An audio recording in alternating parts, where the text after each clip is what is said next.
નમસ્કાર દર્શક મિત્રો, TV17 પર આપનું સ્વાગત છે. કરીશું નજર આજના સમાચાર પર. ગાંધીનગરથી મુખ્યમંત્રી શ્રી ભૂપેન્દ્રભાઈ પટેલની ઉપસ્થિતિમાં ગાંધીનગરનો 61મો સ્થાપના દિવસ અને શહેરી વિકાસ વર્ષ 2025-26ની ભવ્ય ઉજવણી કરવામાં આવી.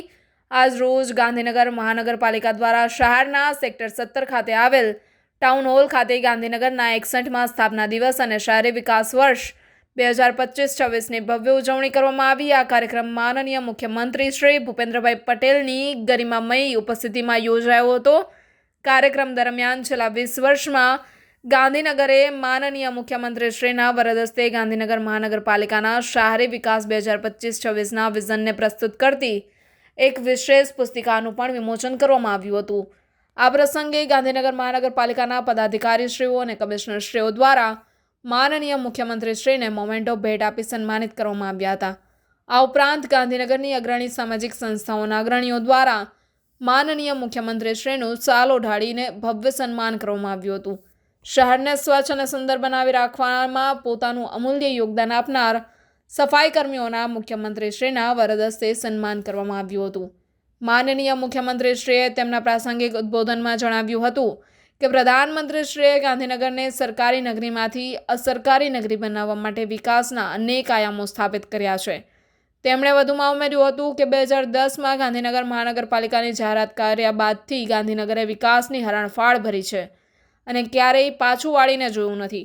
આ પ્રસંગે માનનીય મુખ્યમંત્રીશ્રીએ ગાંધીનગરના સૌ નગરજનોને ગાંધીનગર સ્થાપના દિવસની શુભકામનાઓ અને શુભેચ્છાઓ પાઠવી હતી. વિશ્વ નેતા અને સૌથી લોકપ્રિય નેતા એવા આપણા યશસ્વી વડાપ્રધાન શ્રી મોદી સાહેબે ઓગસ્ટ મહિનાને ક્રાંતિ, કૃતજ્ઞતા અને કર્તવ્ય ભાવનો મહિનો કહ્યો છે.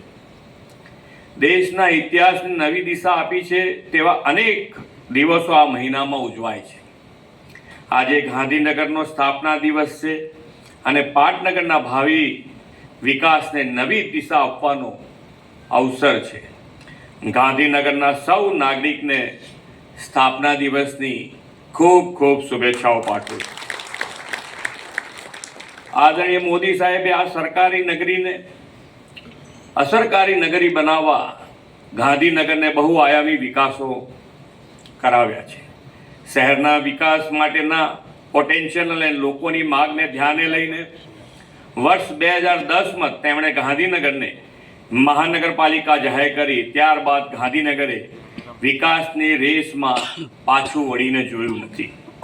આદરણીય વડાપ્રધાન શ્રી નરેન્દ્રભાઈના પ્રયાસોથી ગાંધીનગરમાં દેશના પહેલા ફિનટેક સિટી, ગિફ્ટ સિટીનો વિકાસ થયો અને ગ્લોબલ કંપનીઓ અને નોલેજ હબ બની. NFSU, RRU, PDU, IIT, NID, NIFT જેવી રાષ્ટ્રીય સ્તરની યુનિવર્સિટીઓ તેમના વિઝનથી વિકાસ થયો છે. આજે અનેક IT કંપનીઓ ગાંધીનગરમાં કાર્યરત થઈ અને વેપાર, રોજગાર તથા અભ્યાસની ખૂબ મોટી ઇકોસિસ્ટમ ઊભી થઈ છે. ગાંધીનગરનો વિકાસ આપણે હવે આ તમામ વિકસતા પરિબળોને ધ્યાનમાં રાખીને કરતા થયા છે.